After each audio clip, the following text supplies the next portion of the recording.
Hey, I'm Robert Pattinson, and I'm gonna talk about some of my iconic performances.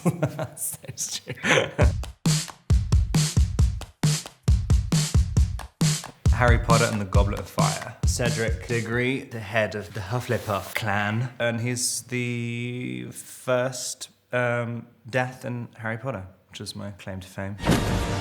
It was definitely my concept to jump out of the tree, like at the beginning for my intro, which I then kind of repeated later on in Twilight. For some reason, I always have the suggestion to be like, why doesn't he just appear just like jumping out of a tree? This strapping young lad must be Cedric, am I right? Sir.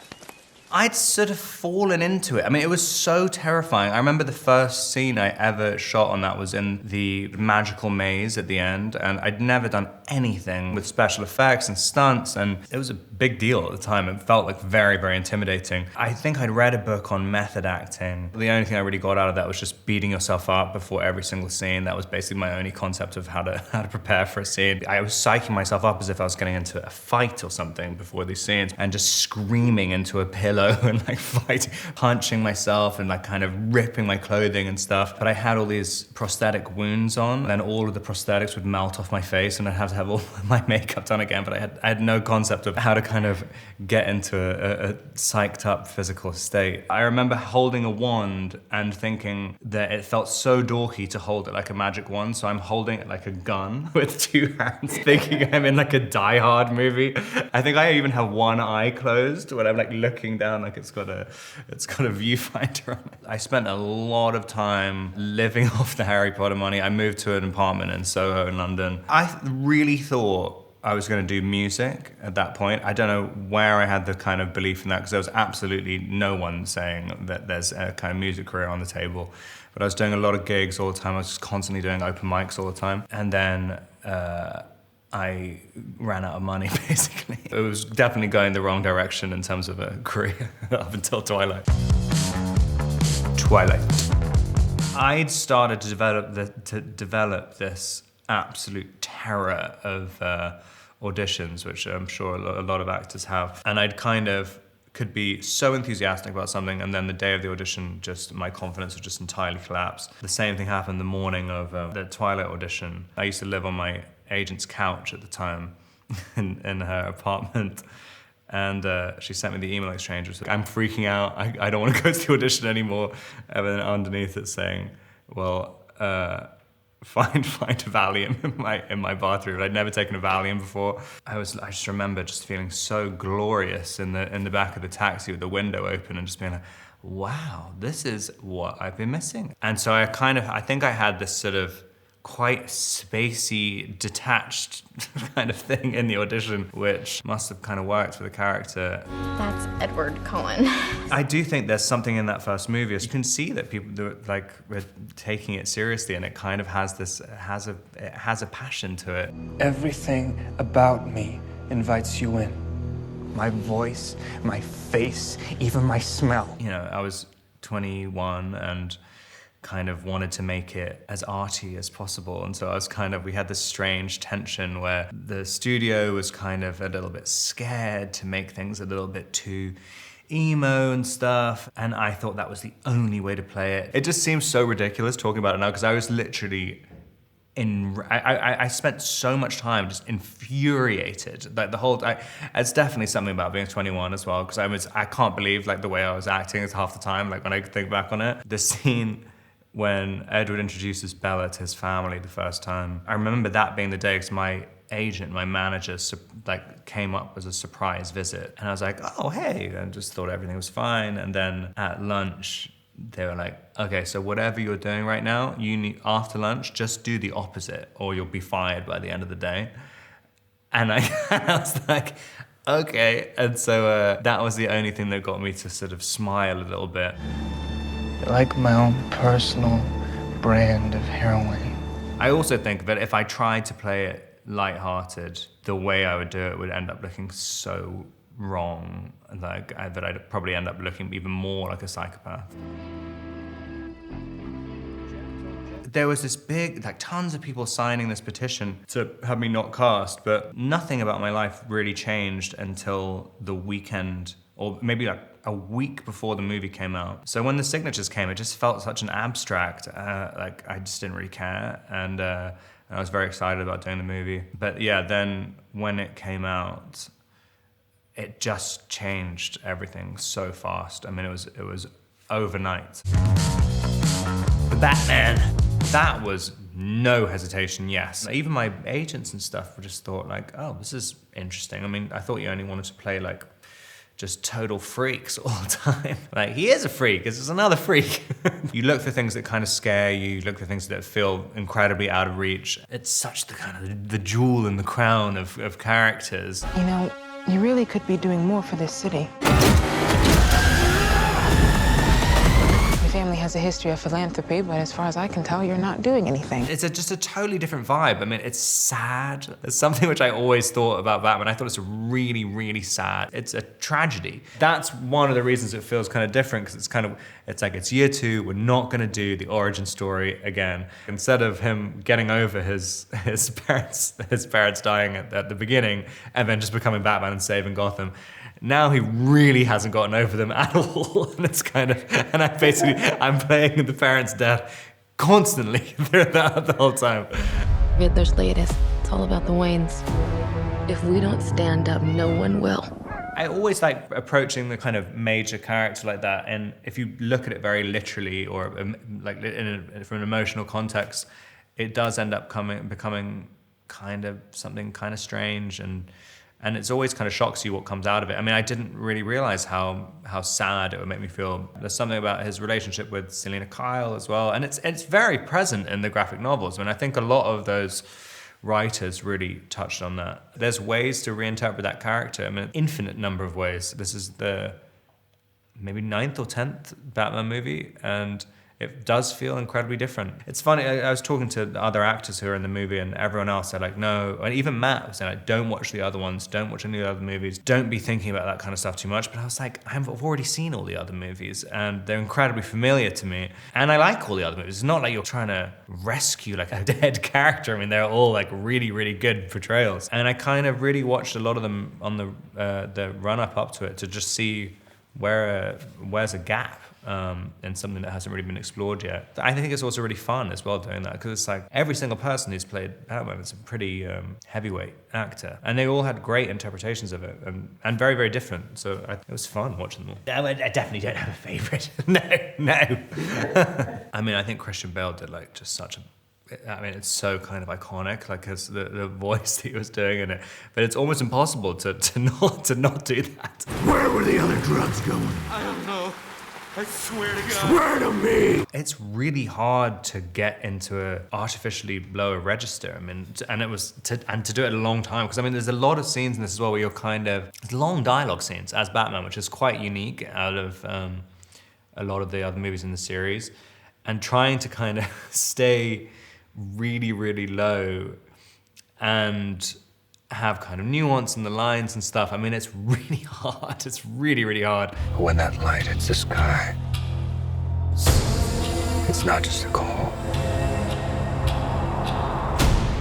It's a warning.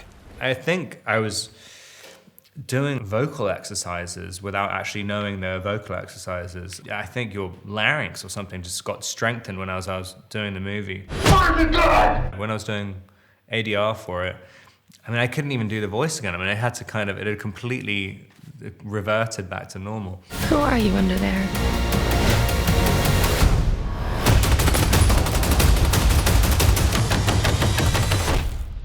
I'm vengeance. There's a kind of understanding, which I think every actor who goes into it, there's some way of playing Batman that just feels right as Batman. And like, if you try and do something too different, it sometimes feels really off. But it's funny, it's like as soon as you put on the suit, it sort of does something to you. You start behaving in this quite particular way. And it might be about the kind of restriction in the movement and stuff, where there's definitely elements of just the kind of practical aspect of it. You want to be able to turn your head.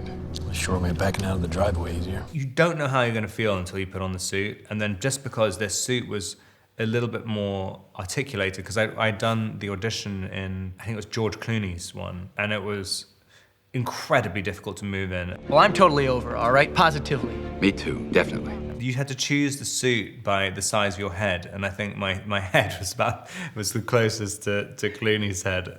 Was your head like locked? It's locked and you're boiling hot, like absolutely boiling. If you have any lights on you, you're just pouring sweat. And then as I was doing it, and you're also doing an audition, so I'm kind of terrified anyway. And people are saying, what can we do about this sweat? I mean, you're thinking like, if I don't stop sweating, I'm not gonna get the part. And so you're trying to shut down your body a little bit. If I'm not mistaken, that's the one with the nipples, isn't it? It is, but then I keep getting confused with, because I think there might be two nipple suits. I think one has more prominent nipples. I think on the Val Kilmer suit as well, I think there's some nipples on that. There might just be one nipple. Good Time was another wonderful experience, and also a totally unexpected reaction to it as well. I remember talking to Josh and Benny at some hotel in LA, and I said, I want to do whatever you guys are doing next, I want to do it. And I remember Josh saying, do you mean that? Because I'll have a script in 6 weeks, and like, we'll do it. And then the first iteration of Good Time came after 6 weeks, and it was unbelievable. I mean, they're great directors, but I love the way they write so much. Excuse me. You Peter? Yes, I am. We're in the middle of... Hello. Nick, what are you doing? We're in the middle of something here. We're in the middle of an exam. Hey, Nick, about Nick. the stuff and the pan and the Wait, please. How would you like it if I made you cry, huh? Would you like that? Benny is also just a phenomenal actor as well. I mean, he just stayed in the character like all day and would kind of slightly change his voice when he had to kind of suggest something to Josh. It really felt like a character talking. Benny would be doing a scene with me. He was also operating the boom at the same time. So he's like holding the boom between us. It is definitely the definition of run and gun filmmaking. Nick, come here. Stay with me. Where'd he go? Where are you? Is he at the bank? You're circling around. I'm on the corner. I'm on the corner where you dropped me off. You gotta get back here right now. I wasn't really like trying to perfect an accent. It's just something that felt right. It's just all just trying to do everything in an intuitive way.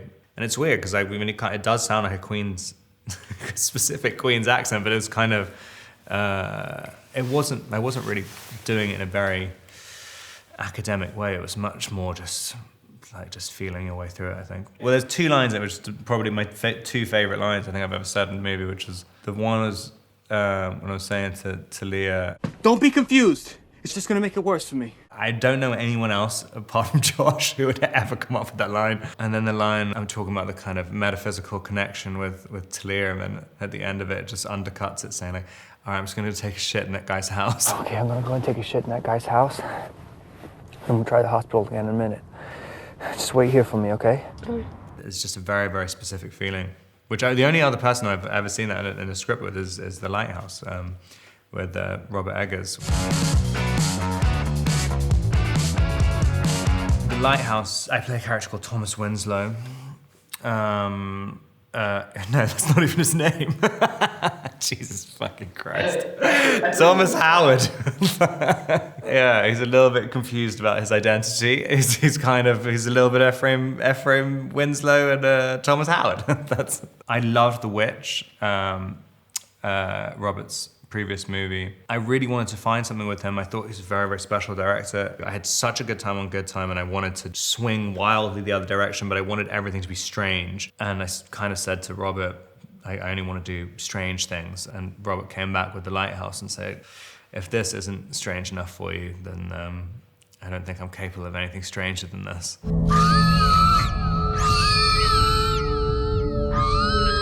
Really trying to convince everyone that The Lighthouse was a comedy, and trying to convince, I think it was the HFPA, like, and really trying to convince like relatively elderly people, no, it is a comedy. It's 100% a comedy. It should qualify for the musical or comedy section. And everyone had watched this incredibly dark movie and thinking like, I don't know how much of a comedy it is.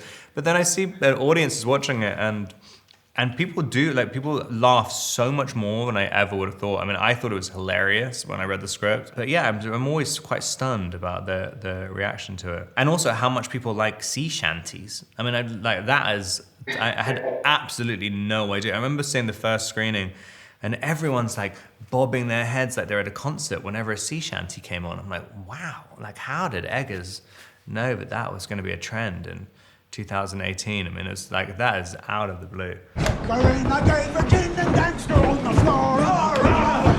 And it's funny because everyone's like, oh, what accent are you doing, blah, blah, blah. I always get these strange, unfounded criticisms about my accents. But there's this area in Maine, which I guess of how the immigration worked there, it was a kind of like Devon or Dorset accents in England, and then mixed with a bit of like certain types of American accents. And then there was like a kind of weird elements of like Liverpudlian and all, I guess all the different sailors that have come there.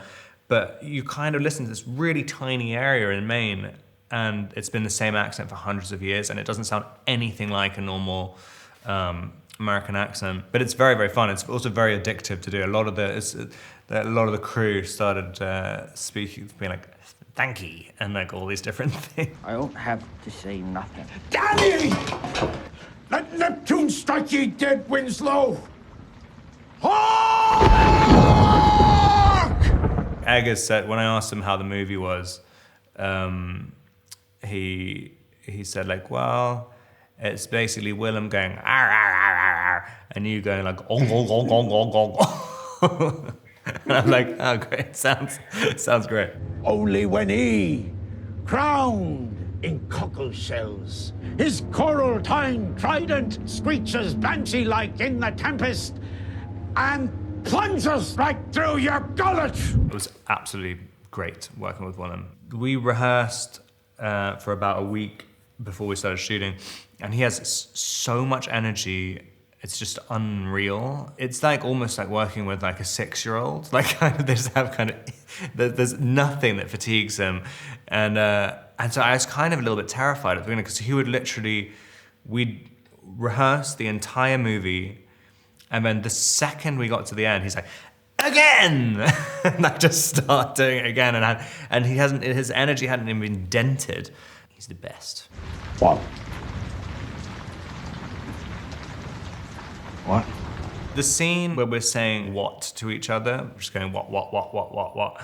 I just remember seeing that in the script. It was over 3 pages where everyone's line was just saying what. And you're looking at it going like, this can't be actually in a script. It's one of those things where you go, I'm not going to see this again ever in my entire life, and I want to be the person to say this because I'll be really, really annoyed if someone else gets to do it. What?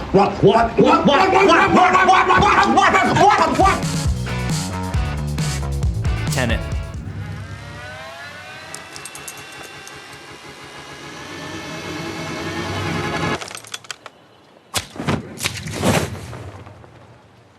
It's the most apocalyptic spy movie that's ever been made. They're really, really big concepts, but it's kind of, it's like all of Chris's movies. You can kind of interpret them. You can either like really, really dig into it and find so many different threads to pull, or you can kind of appreciate it as like a big, massive adventure action movie, and you don't really need to know what's happening like that much.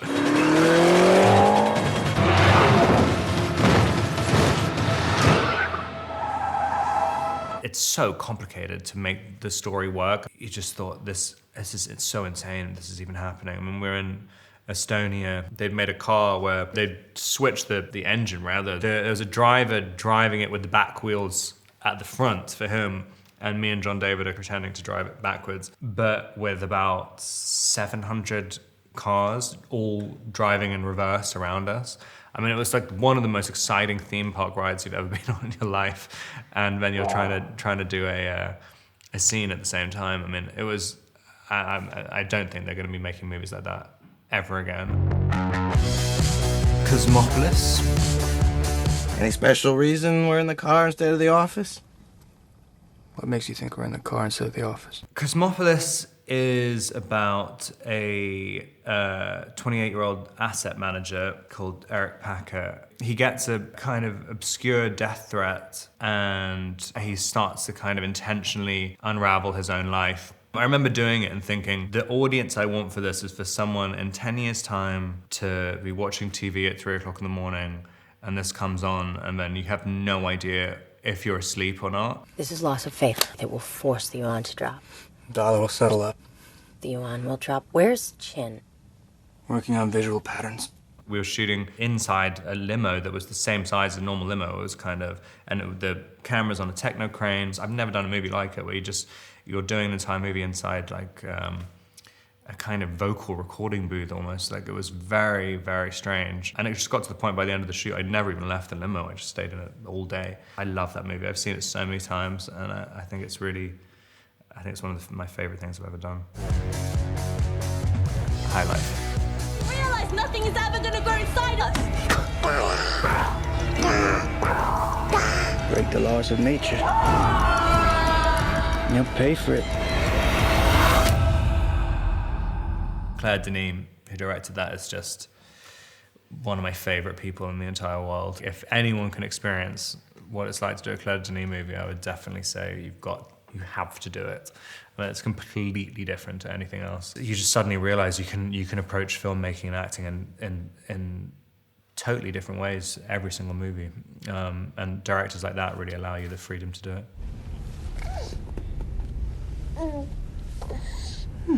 It's the first strawberry. So fun. I mean, it was my friend's kid. It's my goddaughter. We'd cast, because they normally cast identical twin babies for that kind of situation. And the night before the shoot started, I went to meet the babies, and the babies wouldn't have anything to do with me at all and would just scream whenever I came anywhere near them. And I tried to kind of bond with them for about 4 hours, and it was just nothing but terror coming out of them. And it was supposed to be this kind of like, you know, quite sweet relationship they had with my daughter in it. And I got my friend Sam, and I was like, what are you doing for the next 2 weeks? Like, can Scarlett just play my daughter in a movie? And they flew out the next morning, and I think I'd only ever met Scarlett like once or twice when she was a young baby, but it worked out perfectly. My old man can see me now. Break the laws of nature. You'll pay for it. GQ hot dog film. This is my fortress of solitude. Anonymous couch, anonymous room, anonymous hotel.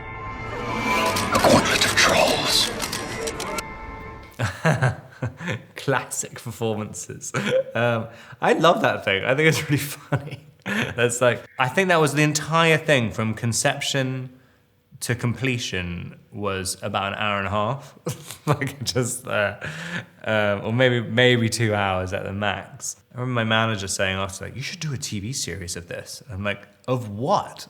There is no TV. Like, so you want me to end my career? But yeah, it was really fun. I know what I should do to promote this movie. Just do a thing about eating a hot dog, like, and losing your mind. You can call me Rob, I eat hot dogs. The Rover. What you doing with this car? It's my brother's car. Where's your brother? Where is he? It's funny with acting stuff, a director who just sees something in you that you don't really know you have and kind of shows trust and belief in you. You can take a risk, and it just, and people trust you for a bit, and it felt like a very important movie, just like really just sort of sink into a character. It really felt like, but I could stay in it all day. Like I really felt, there's something about the environment of where we're shooting in the outback. It just felt like there was almost no sign of a film crew anywhere. I mean, it was just one of the most immersive experiences. Also beautifully written as well. I can't tell you nothing more than Nora told. I don't give a shit what you think you've already told me. Start fucking talking to me! The fact that I'm still getting jobs, like, like that just kind of blows my mind, like every single day. I don't quite understand. I think I, by accident, sold my soul, but I get so excited about it. There's not even a single element of me which is like jaded about it at all. It's the great thing about acting as a job as well, but you always think there is all the insecurity about not having, you know, being unemployed like 90% of the time, but it has the potential to completely change your life, like every single time. It's very exciting, no matter how small the movie is. I mean, it can kind of, you can have this kind of, it can be this kind of explosion in your reality.